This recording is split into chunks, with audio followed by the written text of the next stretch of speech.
कहाँ गया भगवान विष्णु का सर? क्या है इसके पीछे की कहानी कि भगवान विष्णु का सर हुआ उनके धड़ से अलग? आइए जानते हैं। प्राचीन काल में एक समय की बात है कि सभी देवी देवता गण यज्ञ करने की इच्छा से भगवान विष्णु की ओर वैकुंठ धाम में निकल पड़ते हैं।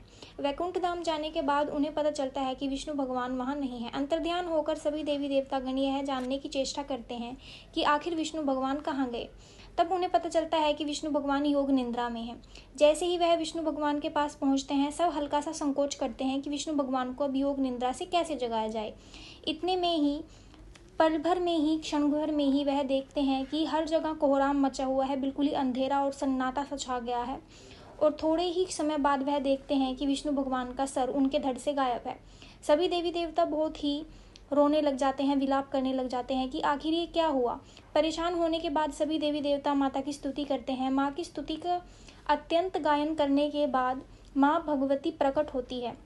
उनके प्रकट होने के बाद सभी देवी देवतागण उनसे अनुरोध करते हैं कि माँ कृपया करके हमें बताइए कि भगवान विष्णु का सर आखिर कहाँ चला गया।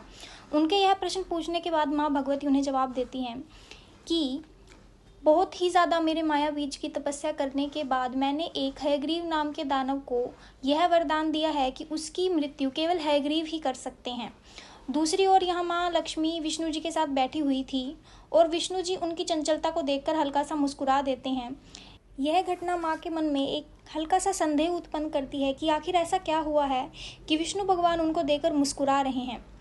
चंचल सात्विक माँ एकदम से उग्र अवतार ले लेती हैं तथा तामसिक वृत्ति की देवी बन जाती हैं और क्रोध में विष्णु भगवान को यह बोल देती हैं कि आपका सर आपके धड़ से अलग हो जाए। इस प्रकार विष्णु जी का सर उनके धड़ से अलग हुआ। फिर भगवती ब्रह्मा जी से अनुरोध करती है कि अब आप विष्णु जी के धड़ के ऊपर हयग्रीव का सर लगाइए। इस प्रकार भगवान हयग्रीव विष्णु जी का अवतार हुए।